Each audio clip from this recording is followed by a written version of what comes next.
We are living inside of the Matrix, and I am Morpheus. I know you're sitting thinking, why did Tate not decide he was Neo? Because Tate has all the Aikido and the masterful, nearly superhuman abilities. Good shot there from Tate! What a crunching shot! But I am Morpheus because Morpheus dedicated his life to trying to find other people whose minds were ready to be free. He said it himself, not all minds can be unplugged. And many of them are so inert, so hopelessly dependent on the system, that they will fight to protect it. Some people are just not prepared. And when I say we're living inside the Matrix, I'm not stating that with irony or as a joke, or I don't want you to use it as an example of how the world could be. We are genuinely, actually living inside of the Matrix. The Matrix is real. This is the world that you know. The world as it was at the end of the 20th century. It exists now only as part of a neural interactive simulation that we call the Matrix. The very basic premise of the Matrix is that humans are nothing more than batteries for the machines. In order to change human being into this. And in the world we currently live in, every single one of you is being reduced in real time to nothing more than a QR code. You're losing autonomy over your own bloodstream. You're losing the ability to walk freely, to go where you want, to make own personal choices regarding your medical decisions. You're losing all of that. That's all being replaced because you are a cog in a machine, and that machine is soulless. The reason that the humans are fighting the machines inside of the Matrix is because machines have no soul. All they care about is efficiency, slavery. And this is what's happening to you. They don't care if a few people die from it. They're not interested if a few die, if most don't die. You're all expendable. Do you understand? The machine is reducing you in real time to nothing more but a slave. There is a reason humanity fights against machines in the Matrix. Because machines have no soul. Machines are ruthless. They look at things purely from a numbers perspective. They don't care if a few people die,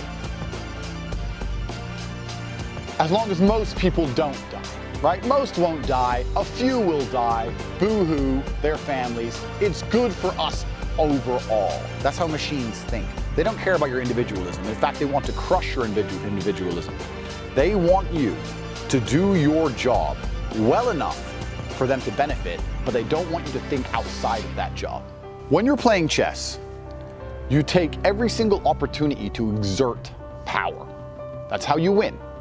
If there is a weak square, you conquer it. If there is an undefended piece, you take it. If you can check his king, you'll check his king. You'll pin his pieces. You'll fork him. You'll do anything you can to exert power. You'll find a weakness and you will exploit it. Now, if you don't do these things, you lose because your opponent will. So when you understand that the governments of Earth, all the varying governments, and let's go a step beyond that, call me a conspiracy theorist, the varying interests which are above governments, which control, the food you eat, the money you use, who buy all the politicians. These interests, when they're combating, they make sure they take every single possible opportunity to exert power. Because if they didn't, they would lose. It's a chess game. So if something happens, a black swan event, I don't know, a disease appears, and they realize in real time that it's not actually a big deal, they will still use that opportunity to exert power because it's an advantage. They go, okay, people are obeying more than they'd normally obey. People believe the propaganda more than they'd normally believe. People are ignoring their own eyes. This is a chance here for us to make some chess moves and exert more power and more control, because we're going to need this power and control to combat our enemies. Now, for the sake of YouTube, I'm not going to say what I believe. In fact, what I know these varying power interests are. A lot of people still think in terms of right and left politically, or they think in terms of China and America from a country perspective. It goes beyond all of that. And these are the kind of things I talk about in my private conversations inside of the war room. But here on YouTube, I'm not going to say it. For the sake of this video, it doesn't matter who these powers are. It only matters that you understand they exist and you understand what is happening. You understand this is an opportunity for people who are only interested in power to exert more power. Now, quickly, I have conversations with people who are far more ignorant and naive than I. And they don't understand why people would just chase unlimited power. They say, well, why would the people in charge of the world make us do all of these, you know, if it wasn't good for us? Why would they do that? Why would they do that? And these people are ignorant because they've never had any power. But they don't understand that money gets boring, fast cars gets boring, nice meals gets boring. It all gets boring, right? The only thing that never gets boring is power, because power gives you an adrenaline rush. It's an ego. It fuels your ego. It feeds you. If you were born with absolutely unlimited money, you have no respect for money. You've never been poor. You don't have that juxtaposition to compare it to. You've never sat there hungry. So of course you don't appreciate when you have food. Do you think the people who are born into the families that print the money are going to be happy with a Ferrari? What's a Ferrari? 200 grand? These people control trillions. They're uninterested in that. What they're interested in is being respected and revered and feared like God. They want power. They're power crazy because this is human nature, right? Power is the only thing that can bring them any kind of joy. So they like to exert power. The limits to their exertion is usually the police force, right? The police of Earth, which are actually the biggest cowards in this entire scam, are the limit as to what the elites can exert on the common man. If you look at countries like Australia, which are completely crazy, it's because the police enforce it.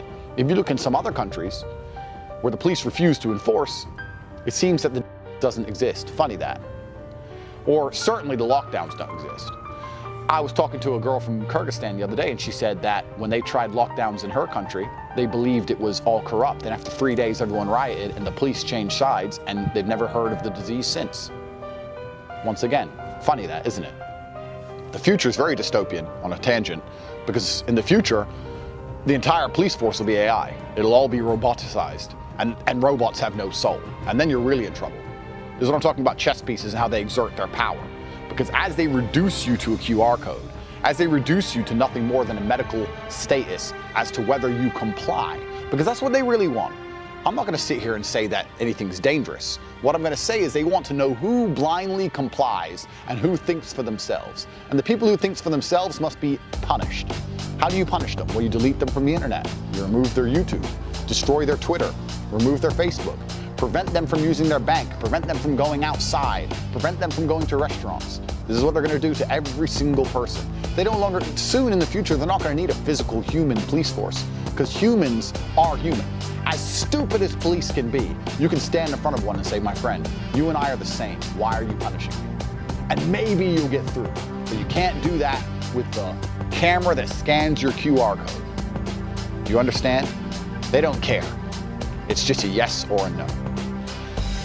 So, any one of you out there that has any kind of warrior spirit inside of you should be very much like me, struggling to sleep at night. I'm actually genuinely losing sleep over this stuff because the world is falling apart in real time. And for my short human existence, every single time something went wrong in my life, I knew the answer. But the answer to this one's pretty difficult because most people are still asleep. Most people are still blindly complying. And they are complying thinking that this is going to go away. When the truth is, this has only just begun. Nothing is going anywhere. It has just started. So I've come up with a 3-step plan. The 3-step plan to resistance that will not land your ass in jail. And that's what I'm going to lay out to you here on Tate Speech. Because I don't want anyone to go to jail. I don't want to go to jail, right? I'm not trying to inspire mass rebellion to the point where I lose my YouTube channel. I'm a peaceful man. So for that, I'm putting together a 3-point plan. So point 1, you need to become obsessed with wealth. I can't explain how many times during this episode of human history I have managed to skirt the rules purely because I have huge sums of money. It doesn't matter if I take a private plane when there's no flights. It doesn't matter if I contact my friend who has a business to get me the correct visa to get into a country I'm banned from.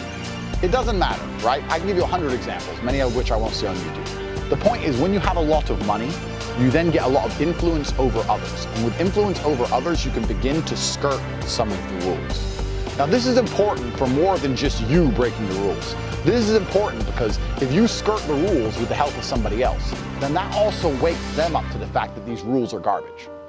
It is your job overall to try and awaken people and try to make them use their own eyes and their own brain and to stop believing whatever they're told by the machines, by the elitists. So if you go up to somebody and say, listen, this is all garbage, here's some money, let me through, and they do it, they might actually think, you know what, this is all garbage. That's why it's important. So the first thing is you need to become obsessed with wealth creation. I want everyone here to understand something. I'm not a philanthropist. I don't really care about making you people rich, and I certainly don't need your money. So if you think that I run Hustlers University or the War Room or these networks for money, you're absolutely mistaken. I have enough money to live for the rest of my life. The reason these networks exist is because if I help enough people make money, and those people trust me enough, and they can see that what I say about wealth creation is true, then they might start understanding that what I say about the world is true, and I'm gaining powerful allies. If you agree with everything I'm saying about the current state of the world, then I want you to be rich, because you're gonna help me. This is why Hustlers University exists. This is why the War Room exists. This is my rebellion against the machine. Do you understand? We're living in a period of history where the matrix is broken. And because it's broken, it's actually very easy to generate wealth if you understand how to do it. And I will teach you the ways I am generating wealth because I think you people can help me. So stage one is you need to get rich. This is the first thing. Stage two, you need a network. If I gave you $20 million, but you're a little dork in his mom's bedroom, you can't do much with it. That's gonna damage the matrix. You don't know anybody important. You don't have the pizzazz or the finesse or the charisma to bribe an official. No way. Never in a million years. You can't famoose like Tate can famoose. You don't have the vibe. You certainly don't know people like I just gave the example earlier, the business owner. You don't know a business owner who can get you a visa to enter Turkmenistan. You certainly don't know important people in powerful places that are going to be able to help you, whether for money or purely just because they like you. So you need to improve your network. Once again, this is what the War Room is for. The War Room is a network. This is why it exists. It exists so you can have access to powerful people which you're never going to have access to in the normal, everyday world. So first you become obsessed with making money. Secondly, you become obsessed with making powerful friends and a powerful network of like-minded individuals. Because you can't do anything by yourself. That's what I'm doing. I'm going to state this again. I'm trying to make people rich, and I'm trying to make people think the same way I think so that we can all work together to try our very best to resist the global enslavement of humankind. And the third thing you must do, and this is extremely important, you must stop blind compliance. Now, when I say this, I don't mean get arrested. I don't mean end up on a no-fly list. I don't mean lose your job. I don't mean these things. What I mean is stop complying unless they make you comply.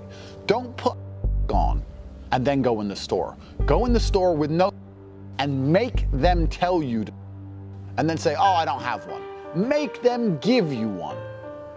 Do you understand that if everybody did this for a week, the level of headache for the people running the store, they just give up. If every single person walked in, excuse me, I ain't got one, they're giving out all these free, it's over, right? Stop blindly complying. Make them try a little bit. You must make them try. What kind of weakling are you to just completely roll over with no resistance? At least make them ask. Even if you just go, okay, and put it, you ain't gonna go to jail. Nothing bad's gonna happen to you. Why are you rolling over just like a complete wimp? Put some kind of resistance in the atmosphere and encourage everyone around you to do the same. In here, well, let's make them tell us and let's make them give them to us. Let's say we don't have them. That's all it takes. Get rich, get a network, and stop blind compliance. It's been almost 2 years now. We are at the beginning. This is not coming to an end. This slavery is just beginning. They are trying to reduce you to a QR code, and they are looking for people who blindly comply. This is why they make these mandates. The mandate is designed to purge the ranks of anybody who is not a slave-minded. Anyone in the military who does not blindly comply to all orders is purged. That means the good men are gone. Same with the police. You are not one of us. You are one of them. You can move in and out of any software still hardwired in your system. That means that anyone we haven't unplugged is potentially an alien. Inside the matrix, they are everywhere. Same with the doctors. All the good people are gone. Only the bad people are left. These people are still a part of that system, and that makes them our enemy. You have to understand, most of these people are not ready to be unplugged. Do you understand what I'm saying? This has just begun. Some countries are worse than others, but no matter where you're living in the world today, I can assure you this. If you don't get rich, and you don't get a powerful network of people very, very quickly, fuck.